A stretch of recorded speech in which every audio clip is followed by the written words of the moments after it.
Voilà, bonjour, nous sommes le 14 juin 2020 et nous sommes dans une série de vidéos consacrées à ce qu'on appelle un dialogue œcuménique. Œcuménique, ça veut dire entre chrétiens de diverses confessions. Alors, je me présente, je m'appelle Arnaud Dumouche, théologien catholique, et en face, il y a Luc. Luc Rebout, vas-y, tu peux te présenter. Moi, je m'appelle Luc Rebout, puis j'ai créé une chaîne, Le Fruit de la Vigne, afin de pouvoir réconcilier les témoins de Jéhovah et les ex-témoins de Jéhovah, et de trouver peut-être aussi des points de désaccord. Qu'est-ce qui peut nous permettre de confondre la théologie de l'organisation et de savoir s'il y a des erreurs de leur part, mais c'est surtout dans un but aussi de pouvoir réconcilier. Voilà.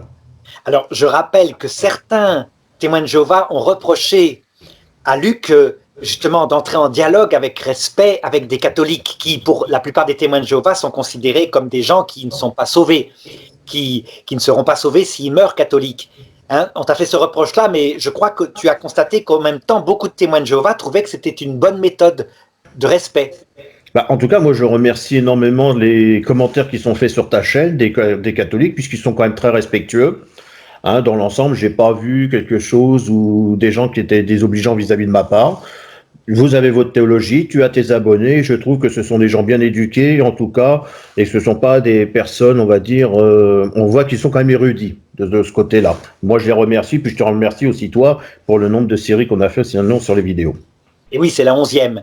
De l'autre côté, j'ai eu quand même quelques catholiques qui m'ont dit, mais ce ne sont pas des chrétiens puisqu'ils ne croient pas que Jésus est Dieu, donc ce sont des, une secte. Et moi, j'ai insisté pour dire, il y a un petit côté sectaire chez certains qui, évidemment, comme des évangéliques, pensent qu'il y a, avec dureté, que tous les autres vont en enfer. Mais il y a de vraies valeurs. Et je pense qu'on peut dire, je l'avais dit la dernière fois, que les témoins de Jéhovah sont des chrétiens pour une raison simple. C'est que leur maître n'est pas quelqu'un d'autre que Jésus-Christ. À la rigueur, puisque leur maître est directement Jésus-Christ, ben, ils sont presque plus chrétiens en un sens que les mormons, qui eux ont tout de même Joseph Smith. En tout cas, que les musulmans, qui eux ont comme maître Mohammed. Par contre, effectivement, ce ne sont pas des chrétiens, pour nous catholiques, hein, des chrétiens nicéens, c'est-à-dire qui croient que Jésus-Christ est Dieu, ce sont des chrétiens de type semi-arien, c'est-à-dire qui croient que Jésus-Christ est un ange, donc ce sont pour nous une hérésie, mais qui n'empêche pas des dialogues avec respect, comme le montre Jésus. Tu te rappelles quand Jean voulait empêcher quelqu'un de faire des miracles parce qu'il ne les suivait pas, et Jésus a dit, laissez-le, celui qui est avec moi ne peut pas être contre moi demain. Voilà. Bien, ce que tu dis est vraiment intéressant parce que, en fait, quand je compare un petit peu dans la théologie de l'organisation, en tout cas de certains frères et sœurs, dans la radicalisation qu'ils ont, ils me font penser aussi un petit peu chez vous, ce que vous appelez les sidévacantistes, c'est-à-dire qu'ils ont vraiment un trait radical. C'est-à-dire que si tu n'es pas d'accord avec leur choix, eh ben, ils t'évincent, tu es un peu, on va dire, exclu de chez eux. C'est-à-dire, on considère que, moi, je les considère un petit peu comme les sidévacantistes, vraiment dans le côté sectaire. C'est comme ça, et c'est pas autrement, t'as tort, t'as pas. Et c'est bien dommage, parce qu'ils n'ont pas d'ouverture d'esprit, et je remercie aussi, d'ailleurs, parce qu'ils ont vraiment l'état d'esprit de Vatican I, et ils n'ont pas l'esprit de Vatican II, c'est-à-dire de s'ouvrir aux autres, alors que Jésus, c'est justement ce qu'il a amené aux pharisiens, c'était de dire de s'ouvrir au monde, de s'ouvrir aux gens, et de pouvoir avoir un dialogue, justement. Sans édulcorer la vérité, attention, Exactement. il ne s'agit pas de ça, c'est pas l'œcuménisme. Tout à fait. 68. Alors le thème d'aujourd'hui, c'est est-ce que Jésus a été crucifié sur une croix, donc les bras étalés comme ça, ou est-ce que Jésus a été pendu à un poteau, donc tu montreras comme ça, hein, un petit peu ce que croient les témoins de Jéhovah. Je te laisse d'abord t'exprimer, Luc. Écoute, c'est gentil. Alors, je ne chercherai pas à plébisciter, si tu veux, sur tel ou tel argument, hein, puisque cela laisse le libre choix au lecteur de croire la parole qui s'interprète elle-même, hein, dans le verset, ou dans le contexte, ou bien encore par l'interprétation qui pourrait lui être particulière. Simplement, moi je crois aux Écritures, comme beaucoup, mais je crois aussi également aux hommes, hein, qui ont fait des découvertes, hein, surtout en ce qui concerne l'histoire. Alors généralement, des éléments de preuve peuvent illustrer effectivement une erreur, hein, concernant la position que Jésus pourrait avoir lorsqu'il était pendu au bois, à condition bien sûr de tenir compte de l'historique de l'histoire, et surtout entre la période qui existait entre l'Ancien Testament et des textes originels qui depuis ont été remaniés. Alors c'est vrai que les membres du Collège central au niveau du magistère soulignent que dans la lettre aux Galates chapitre 3 verset 13, l'apôtre Paul justement avait cité un passage de l'Ancien Testament, c'est-à-dire dans le livre de Deutéronome chapitre 21, le verset 22 et 23. Il dit « Maudit soit quiconque est pendu au bois ». Alors on sait pourquoi Jésus devait être pendu au bois, c'est surtout ça le plus important, le plus profond. C'est-à-dire qu'il devait porter sur lui la malédiction afin de sauver l'humanité. Donc, notre magistère, en fait, considère que le livre de Deutéronome se réfère surtout à la pendaison à des arbres et non pas à des croix. Alors la question qu'on pourrait se poser, c'est est-ce que dans le contexte de Jésus, est-ce qu'il existait le même contexte à l'époque dans le livre de Deutéronome? On pense généralement que Jésus est mort sur une croix. En tout cas, c'est ce qui se fait dans le monde chrétien. Alors que le magistère de chez nous dit non, il n'est pas mort sur une croix, il est mort sur un poteau qu'on appelait stauros. Est-ce qu'on peut être affirmatif sur cette position ou sur cette question? Quels sont les éléments qui permettraient, on va dire, une réflexion justement personnelle? On pourrait penser que c'est vrai que le mot stauros pourrait faire référence à une croix, mais une croix simple. Qu'il n'y aurait pas une pièce transversale. On se dit dans quels termes les rédacteurs de l'époque pouvaient utiliser le texte original, puisqu'il faut savoir qu'il a été quand même remanié énormément de fois pour expliquer ce qu'était l'instrument qui était utilisé par rapport à Jésus. Alors nous avons deux mots, que l'on retrouve dans la langue grecque, c'est le mot stauros et c'est le mot xulon. C'est ce qui nous révèle. Donc stauros, ce qui nous fait parler on va dire d'un poteau vertical, d'un pieu, d'un pilier. Et xulon, en fait, c'était une pièce qui était déjà prédécoupée, qui était prévue, prêt à l'utilisation comme du bois de chauffage. Mais bon, là, c'est pas le cas. Notre magistère, effectivement, nous parle aussi, effectivement, il nous explique qu'il a fallu attendre le IVe siècle de notre ère, pour que la croix devienne un emblème populaire que l'on retrouvera dans la chrétienté. Cette croix, on en parle à ce moment-là avec l'empereur Constantin qui a adopté ce qu'on appelle le labarum. Alors moi je le prononce certainement mal, c'est pas mon domaine, les langues. Et en fait, il fit placer sur la croix et le monogramme de Jésus-Christ une inscription qui disait « Par ce signe tu vaincras ». Dans notre magistère, on nous raconte que Constantin, qui était un empereur, l'empereur romain, qui convoqua le concile de Nicée en 325 de notre ère, et l'incita justement à adopter une doctrine qui pour nous n'est pas biblique, puisque c'était selon laquelle Christ était Dieu. Ça, on en parle dans la première vidéo. Alors c'est plus... Une petite remarque quand même, je fais faire ici pour te couper. En réalité, les témoins de Jéhovah se trompent. Le signe qui est apparu à Constantin et qui a fait qu'il a fait placer sur le bouclier de ses soldats, qu'il a fait qu'il a remporté la victoire contre son concurrent à l'Empire, n'était pas du tout une croix. C'était ce signe-là que je te montre, qu'on appelle le chrisme. Ça veut dire qu'en fait, c'est l'initiale en grec du Christ avec le P, donc le Christ sauveur. Et donc, le symbole de la croix n'a jamais été pris à cette époque-là comme étant le symbole chrétien, parce que ça aurait été aussi choquant que si, par exemple, la Révolution française, actuellement, sur le drapeau français, prenait comme symbole la guillotine. Tout simplement parce que c'était l'instrument de mort classique qui était utilisé pour les esclaves, pas pour les Romains qui étaient décapités. Et donc, le symbole chez les chrétiens, c'était le poisson à cette époque-là. Ichthos, parce qu'en grec, ichthus, ça se dit Jésus, Christ, etc. C'est les initiales de Jésus, sauveur, etc., sauveur du monde. Mais le chrisme en question dont j'ai parlé, tu vois, donc il y a vraiment une sorte de légende qui est chez les protestants, chez les témoins de Jéhovah aussi, comme quoi Constantin aurait créé le catholicisme. S'il disait, à la rigueur, c'est Théodose, c'est-à-dire 50 ans plus tard, l'empereur qui a vraiment décidé que la religion de l'Empire était le christianisme, on pourrait à la rigueur en discuter. Mais Constantin, c'est un païen, c'est un gros païen. C'est un type qui dit le Dieu des chrétiens m'a fait gagner la victoire, donc comme Clovis, je vais plutôt vers lui. Mais il n'y croit pas. Il exige par contre la réunion d'un concile, il laisse les évêques s'arranger ensemble parce qu'ils disent il faut qu'ils arrêtent de se diviser. Donc voilà, c'était une petite remarque. Je te laisse continuer. Non, mais c'est intéressant parce qu'en plus, tu parles de Clovis que j'apprécie énormément et c'est vrai que c'est un petit peu le même schéma, quoi. Oui. Il a gagné la victoire et c'est ce qui a permis justement de se marier avec Clotilde, de se convertir au christianisme et puis de pouvoir s'approcher de Dieu aussi. Voilà. Exactement. Même mécanisme, des païens, qui n'ont comme but que la victoire terrestre. Et puis, il s'avère que c'est le Dieu plus costaud, mais seulement, pour Clovis, comme son premier fils va mourir bébé, alors il va dire à Clotilde, il n'est pas si puissant que ça finalement ton Dieu. Donc il va hésiter vraiment, Voilà. Bah, c'est intéressant parce qu'en plus, là, on voit vraiment la différence. Parce que nous, dans la théologie du premier et deuxième groupe, on voit que vous, il y avait le premier groupe en votre théologie, et après le deuxième groupe, bah, c'est quand Jésus va s'étendre des Juifs aux païens. Et il va falloir que tout le monde ait la bonne nouvelle parce que les Juifs vont refuser justement le Christ en soi. Voilà, tout à fait. Donc, bah, après, nous, c'est vrai que dans nos théologies, quand on compte, bah, pour continuer quand même sur Constantin, le pauvre, je vais pas y faire de cadeau, c'est qu'en fait, à un moment donné, on nous parle à la veille de sa victoire en Maxence 312, on nous dit que Constantin aurait eu une vision, un signe qu'il interpréta comme un signe céleste, c'est-à-dire qu'il vit la croix. Il crut voir là un gage divin de son triomphe, et du coup, il encouragea surtout les personnes à vénérer la croix.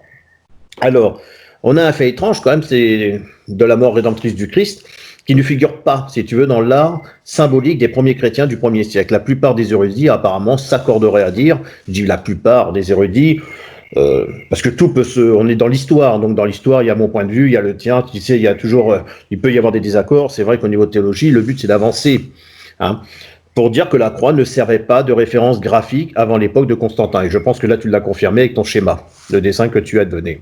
Mais même, je dis, ce symbole-là, c'est le symbole des chrétiens, mais ce n'est pas une croix, tu remarqueras. Oui. C'est en fait des initiales. La croix, c'est plus tard, hein, vraiment plus tard, peut-être au début du Moyen-Âge, quand la crucifixion disparaît, justement. Et c'est à ce moment-là qu'on oublie comment est-ce que les Romains faisaient, ben on ne sait pas. Et donc on imagine. C'est pour ça que c'est très difficile, justement, d'en conclure quand on parle du poteau de la croix, ou même chez nous, hein, les témoins de Jéhovah, quand je suis avec des frères et sœurs, que je discutais, et puis qu'ils étaient affirmatifs, je dis non, on ne peut pas être affirmatif sur la pièce de bois. Il faudrait vraiment pouvoir scruter les Écritures. Il suffit pas, et ça c'est vrai que nous on est descendants un petit peu des protestants, hein, chez les témoins de Jéhovah, puisque si on revient à Joseph Rutherford, hein, puis voir au premier président qui était la Watchtower, parce que souvent les gens me disent le premier président c'était Joseph Rutherford. Non, le premier président qui était nommé, puisque lui il était plutôt dans la trésorerie, c'était la Watchtower, qui était considéré comme premier président. Ce qui voudrait que le deuxième président c'était le frère. Donc, alors, du coup, je t'interviens, je te confirme que, en fait, les Romains, historiquement, on sait maintenant qu'ils avaient plein de façons de crucifier. Et puis les catholiques le savent, puisque Saint Pierre, par exemple, qui lui dit « je ne suis pas digne d'être crucifié comme Jésus », demande à être crucifié la tête en bas, d'où la croix à l'envers, qui n'est pas la croix de Lucifer, hein, c'est la croix de Saint Pierre, qui est le symbole au Vatican. Mais ça montre bien que les Romains, ils inventaient des trucs. Et c'est vrai. Et ça serait. Ah, moi, je savais pas que c'était Pierre qui aurait demandé d'être crucifié la tête en bas. Oui, par humilité, parce que, tu sais, il avait eu une idée très, très, très, très bonne. Saint-Pierre, c'est un courageux, mais dans le moment. Oui. Quand Néron a commencé à persécuter les chrétiens de Rome, parce qu'il avait accusé de l'incendie, il s'est dit, moi, bon, je vais filer, parce que comme ça, je pourrais venir les aider de loin après, et je ne serais pas tué, donc je pourrais les aider. Et en allant filer à la campagne, déguisé en mendiant, il a rencontré le Christ qui lui a dit je vais à ta place mourir à Rome avec mes brebis. Et tout honteux, tout penaud, il est revenu penaud et il est allé mourir avec ses brebis à Rome. Donc il était très humble à la fin, il savait quels étaient ses défauts. C'est ça qu'on doit travailler sur nous, c'est connaître nos défauts. Et quand on les connaît, après le plus dur, c'est de pouvoir faire face à cela, quoi. Bah, si tu veux, nous, pour le poteau, en fait, c'est vrai que les gens qui veulent, par exemple, se rendre au Louvre, hein, il y a une section qui montre la façon dont la position était de Jésus. Alors, après, elle est comparée à celle de l'œuvre de Marcia. Je ne sais pas si tu connais. Je sais pas voilà, c'est ça. Il serait crucifié comme ça chez vous. Enfin, il serait pendu à un poteau comme ça. D'accord. Et apparemment, sur le Louvre, donc on fait référence, c'était au 3e et 1er siècle avant Jésus-Christ. Hein, c'était dans l'art grec, hein, des antiquités grecques. Mais c'est vrai qu'on reconnaît aussi qu'il n'y a aucun élément, d'aucune preuve que Jésus ait été crucifié peut-être sur un poteau vertical surmonté d'une traverse horizontale, mais il y a aussi celle qui est donnée par contre dans l'idée de faire des récupérations de textes en écartant l'histoire et les textes originaux. Là, ce que j'apprécie avec toi, c'est que tu peux au moins me parler de l'histoire. Parce que souvent, quand je tombe sur des personnes qui n'ont pas de magistère, qui n'ont simplement que l'écriture, puisqu'ils croient la parole de Dieu que par l'écriture, ils souvent me sortent deux textes. Donc on a la lettre de Jean 20-25, si tu veux, on me parle, quand on me dit, bah tu sais, c'est quand Thomas a dit, si je ne vois pas la marque des clous dans ses mains, si je ne mets pas mon doigt dans la marque des clous, donc des clous forcément c'est au pluriel, donc forcément si les mains sont comme ça, et donc comme ça, et puis ils se servent d'un autre argument, c'est dans l'évangile de Matthieu chapitre 27 verset 37, c'est au-dessus de sa tête, on place un écriteau. S'il avait eu les mains comme ça, déjà pour placer la couronne et l'écriteau, ça aurait été difficile, ça aurait été au-dessus de ses mains. Au-dessus de sa tête, c'est beaucoup mieux comme ça. Bon, moi, ça ne me convainc pas plus que ça. Non, parce qu'on peut très bien mettre un écriteau au-dessus des mains, oui, tout à fait. Disons, ce qui ne me convainc pas, je vais te le dire pourquoi, c'est simplement parce qu'elle a trop été remaniée la Bible pour pouvoir, à partir d'une simple écriture, de me faire gober ce que j'ai envie de me faire gober. C'est un peu... C'est comme si que moi, je te dis, tu viens me dire, je vous dis, tu sais quoi, votre prière, je vous salue Marie. Ah, je vous salue Marie, pleine de grâce, le Seigneur est avec vous. Puis après, quand Sainte Marie, Mère de Dieu, mais comment elle peut être Mère de Dieu? Alors, je sais que dans votre théologie, vous dites que Marie est la Mère de Dieu, puisque Dieu, puisque Jésus est Dieu. Eh ben voilà. Mais je vais dire pourquoi, parce que les textes à la base de la Bible ont été tronqués. C'est-à-dire que si je prends, alors je les avais notés, si je prends par exemple Luc chapitre 1, verset 28, on a changé pleine de grâce. Déjà, ils vous voyaient. Alors, parce qu'à l'époque, ils tutoyaient, vous voyez chez les Juifs, je ne sais pas, mais à l'époque, c'était quand l'ange vient voir Marie, il dit « Je vous salue Marie, pleine de grâce ». C'est énorme, pleine de grâce. Et on a retiré pleine de grâce pour dire « Je te salue, toi qui as une grâce, à qui a été faite ». Tu vois, déjà, ça diminue la personne et ça l'enlève.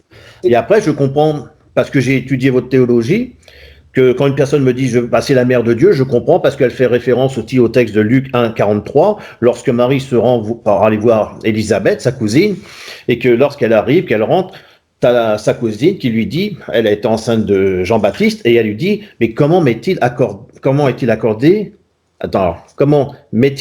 que la mère de mon Seigneur vienne auprès de moi? Je comprends que puisque le Seigneur, c'est Jésus qu'elle parle, et que Jésus, eh bien, c'est Dieu pour vous, que forcément, elle porte l'enfant, la mère de mon Seigneur, c'est la mère de Dieu. Donc, je comprends très bien par rapport à cette logique, je l'accepte, parce que justement, je la comprends, et je pense que justement, on a tort des fois de dire, mais c'est des foutaises, c'est nul, c'est pour ça que, quand je dis aux personnes, quand ils me sortent des textes, mais ça, c'est la parole de Dieu, c'est dans les Écritures, oui, mais elle a été remaniée, il faut aussi tenir compte de l'histoire de l'Église et même chez nous, de l'histoire des témoins de Jéhovah. Je veux dire, il ne faut pas simplement, à partir d'une écriture, changer le schéma que Dieu est en train de faire. Et comme tu l'avais dit dans une de tes vidéos, de toute manière, à un moment donné, Jésus, quand il interviendra, il changera de toute manière toutes les interprétations qu'on a faites par rapport aux théologies, on risque d'être un petit peu surpris. Voilà, moi j'ai terminé en ce qui me concerne. Alors, je vais te donner maintenant pourquoi est-ce que la foi chrétienne a toujours dit, vraiment depuis le début, que Jésus avait été crucifié sur une croix. On voit bien que le texte, effectivement, est toujours traduit par « crucifie-le, crucifie-le ». D'abord, il y a un point de vue historique. C'est vrai que la peine connue, parce que maintenant on a acquis à tous les textes de l'Empire romain, la peine des esclaves connue, c'est quand même en général la crucifixion comme ça. Et comment est-ce qu'on le sait? Parce que les gens mettaient quelquefois une semaine à mourir. D'ailleurs, ce qui a surpris, puisque Jésus est mort en 6 heures à peu près. Parce qu'on leur donnait à boire sur la croix, et ils pouvaient agoniser comme ça pendant des heures. Tu sais qu'il y a eu par exemple des crucifiés de Jérusalem à Antioche, un tous les 100 mètres, quelque chose comme ça, d'une révolte juive. C'était ça que faisaient les Romains. Alors, on pourrait se dire, mais il n'y a pas de preuve que Jésus a été crucifié comme ça, à la rigueur, puisque on voit bien que les crucifixions peuvent être diverses. Ils changent les méthodes, parfois il y a des ficelles, on est attaché, parfois il y a des clous, etc. Mais on a quand même une preuve qui s'appelle le Saint-Suaire de Turin. Et là, je mettrai tout à l'heure une petite photo, comme ça, je mets un petit repère pour bien indiquer que je vais couper la vidéo et que je mettrai ça. C'est quoi ce Saint-Suaire? C'est un linceul, une bande de 4 mètres de long, qui aurait été piqué au moment de la croisade qu'avait pillé Constantinople et ramené en Occident. Et la légende disait que c'était le suaire dans lequel le Christ avait été enterré. On voyait bien une espèce d'empreinte vaguement, tu sais, dessus, mais très peu visible, une silhouette un peu sombre. Et en 1880, en prenant une photo, le négatif a donné mais c'est incroyable, de face et de dos, la vue d'un crucifié, mais impressionnante, un visage de très grande noblesse, et puis... comment dirais-je, qu'est-ce que je peux dire encore? Le corps de face et de dos. Or, on remarque des détails anatomiques. Tu sais, tu regarderas sur les crucifix, tous les crucifix, le Christ est crucifié systématiquement chez les catholiques avec un clou dans les paumes des mains. Pourquoi? Parce qu'il y avait un texte dans Isaïe qui disait « Il me perce les mains et les pieds ». Bon, je t'ai gravé dans la paume de mes mains. En réalité, ça ne tient pas. Quand on met un clou ici, ça lâche là, au niveau des tendons. Et donc la personne tombe. Résultat, le seul endroit où on peut mettre un clou, on s'en est rendu compte parce qu'il y a eu des expérimentations de fait, c'est ici, dans le poignet, là dans les clous. Et comme par hasard, ça atteint un nerf qui fait que le pouce se rétracte automatiquement. Et sur le Saint-Suaire, il n'y a que 4 doigts. Le Christ est couché comme ça, ses bras sont sur son pubis et c'est replié avec, il n'y a pas de pouce. D'autre part, on voit les coulures du sang. On s'est rendu compte à un moment donné, avec des expériences faites aussi, que quand on est crucifié, en fait, on meurt étouffé. Parce que ça tire sur la cage thoracique quand on est comme ça, et tu ne peux plus respirer. Donc, qu'est-ce que tu peux faire? Tu t'appuies sur les clous des pieds, tu te redresses, et donc il y a 2 positions. Une position où tu te soulages pour respirer, tu es un peu comme ça, tu vois. Pomper le cœur. Et puis une position où tu es épuisé, tu te laisses pendre. Eh bien, sur les bras du Christ, sur le Saint-Suaire, on voit effectivement 2 coulures de sang. Une coulure verticale, donc je suppose quand ses bras étaient allongés, comme ça coulait comme ça, et une coulure comme ça, quand ses bras étaient plutôt qu'il était appuyé sur ses pieds. Ça correspond. Ça veut dire que, manifestement, le Saint-Suaire, qui a été évidemment critiqué, hein, il y a eu des enquêtes au carbone 14, mais que personne ne croit plus maintenant. Parce que simplement, on a pris un morceau de tissu en bas, où c'était déjà ravaudé par des sœurs au XVIe siècle. Donc, il faut refaire ces calculs-là. On peut le faire hein, avec un petit fil maintenant, pas simplement pas en coupant un morceau. Donc, ça sera fait un jour. En tout cas, on a vraiment le signe de ça. Donc tu vois, quand même, des traces historiques contestées, parce qu'évidemment, les athées diront toujours, mais c'est pas le Saint-Suaire, vu qu'on dirait qu'il a été fait par l'éclair de la résurrection. Tu sais, la surface est légèrement brûlée sur quelques microns, c'est ce qui explique l'empreinte. Alors, sinon, à part ça, je crois que symboliquement, c'est tout à fait significatif. Regarde, les témoins de Jéhovah, comme ça. Tu vois, la porte du salut est petite, et c'est vrai, 144 000 élus. Et puis, les autres témoins de Jéhovah qui sont sur la terre, hein, mais 144 000 qui règnent avec le Christ. Tu remarqueras qu'il y a une hérésie catholique qui s'appelle le jansénisme, et leurs crucifix sont comme ça. Tu vois, le salut est étroit, la porte est étroite. Il voulait indiquer que pour aller vers le salut, il fallait... En fait, c'est une hérésie qui disait, elle regardait tellement le péché, avec une tellement grande humilité, que ça en créait des chrétiens dépressifs. Donc jamais on communiait parce qu'on n'était jamais digne, etc. Enfin une horreur quoi. Alors que le catholicisme qui dit oui, il faut regarder son péché, d'accord, mais il faut regarder d'abord le salut du Christ. Les crucifiés sont comme ça, ce qui signifie que la porte du ciel, elle est quand même, beaucoup seront sauvés. T'imagines que si 99% des chrétiens étaient damnés, ça serait un échec pour le Christ. Hein. Donc il doit avoir des techniques pour sauver les gens qui effectivement se dirigent vers la porte de la perdition. Donc voilà, symboliquement, on voit bien à quoi ça correspond. Je crois que j'ai terminé. À toi. Bah écoute, quand tu disais les 144 000, c'est vrai que par contre, il faut faire attention parce que beaucoup te disent que chez Témoins de Jéhovah, il n'y a que 144 000 sauvés. Non, il y a aussi ceux qui resteront sur Terre qui seront sauvés. Oui. Donc c'est beaucoup plus de 144 000. C'est juste pour une petite rectification, parce que c'est vrai que des fois, les gens ils me disent « Ah bah vous, chez vous, il y aura que 144 000 qui seront sauvés. » Non, 144 000 élus, mais par contre, ceux qui vivront sur la Terre, eux aussi, beaucoup seront sauvés. Et il y aura une organisation qui se fera dans les deux sens pour la théologie de l'organisation. Mais c'est vrai que quand tu parles du Saint-Suaire, parce que moi j'avais eu ce livre à un moment donné que je m'étais acheté pour le Saint-Suaire. D'ailleurs, ça avait même étonné ma maman à l'époque, parce que quand j'y avais montré la photo du Saint-Suaire, elle dit on avait l'impression que le nez, au niveau du nez à Jésus, il y avait comme une forme de croix qui se dessinait, ce qui était intéressant. En fait, il y a des traces de sang qui apparaissent sur le Saint-Suaire en blanc, parce que dans le négatif, c'est en noir le sang. Ah, ce qui était choquant dans le Saint-Suaire, c'est vrai que là tu en as parlé, c'est que justement la personne, le livre, c'est un livre bleu avec le visage du Christ. Et c'est vrai que la personne expliquait que si on devait mettre une personne sur une croix, en tout cas à partir des mains, le corps n'aurait pas pu supporter par rapport à la chair, tout se serait arraché, et que c'est pour ça qu'on l'utilisait au niveau des tendons, parce que les tendons pouvaient supporter. Simplement, il fallait que mettre quelque chose au niveau du pied pour pas que le cœur la personne fasse une crise cardiaque. Il pouvait poser, c'est-à-dire qu'il y avait une espèce de truc en dessous ses puces, comment on appelle ça, qui lui permettait de remonter un petit peu et ça repompait pour que le cœur il fonctionne, pour le maintenir en vie peut-être plus longtemps. C'était de la torture. Et sadisme, c'est-à-dire que c'était les pauvres gens, t'imagines, se vidaient, enfin de toute la misère, c'était une horreur. Et ils s'en foutaient. Donc là, on peut dire vraiment pour le coup, ce qui nous est commun, c'est que Jésus a changé le monde. C'est-à-dire des trucs comme ça, et ça a mis du temps à disparaître. Ravaillac a été, bon, c'est un peu analogue, il a été écartelé, mais on voit bien que ça a travaillé le monde au point qu'à un moment donné, on s'est rendu compte qu'il fallait arrêter le sadisme. C'est pour ça que chez nous, dans l'organisation, en tout cas des témoins de Jéhovah, c'est très important le Christ. Souvent, les gens te disent, oui, mais vous, le Christ, vous parlez que de Jéhovah. Oui, mais il y en a, c'est des témoins de Jésus, ils parlent que de Jésus, ils en oublient le Père. Oui, à un moment donné, ça devient même de trop. je dirais, parce qu'ils annoncent le nom de Dieu sans arrêt pour n'importe quoi. Tu vas bien, ça va, bon bah demain, bah, si Dieu le veut, un petit peu comme les musulmans, quoi, Inch'Allah. Alors que Jésus est venu annoncer son Père. Hein. Il Oui, a oui. toujours été comme ça. Bah, c'est pour ça que moi, là où on peut être d'accord peut-être sur l'organisation, c'est qu'il parle quand même beaucoup du royaume. Quand il parle de Jésus, c'est que Jésus, dans la bonne nouvelle, il vient parler du royaume de son Père. Il dit tout ce que je fais ne vient pas de moi, c'est mon Père qui m'a envoyé, et je vous parle d'un royaume. Alors après, nous, on peut penser que c'est une partie sur la terre. Vous pensez, bah, en tout cas, votre théologie dit que ça sera dans le ciel. Ce qui est important, c'est surtout, pour moi, de mon point de vue, c'est la profondeur du message. C'est savoir que quand même Jésus est venu comme un rédempteur. Hein, l'humanité, elle était complètement en décadence, même si justement on peut discuter sur des théologies différentes, ce qui nous permet malgré tout de nous maintenir réveillés par rapport aux différentes théologies où on peut discuter, on peut dialoguer, ce qui nous permet de continuer à penser à Dieu, de penser à son Fils, de penser au Père et de penser à l'Esprit Saint, de penser à tout ce qui peut se faire de manière à chercher, puisqu'ils disent chercher d'abord le royaume, mais de quelle manière? Moi je pense pas être dans la vérité, même si nous on dit on est dans la vérité. Toi, peut-être, tu penses être dans... De toute manière, qui ne pense pas être dans la vérité? Sinon, il ne le ferait pas, il le ferait pas. Et on est sûr d'une chose, c'est que Jésus, on est d'accord, c'est qu'il est venu donner la rédemption.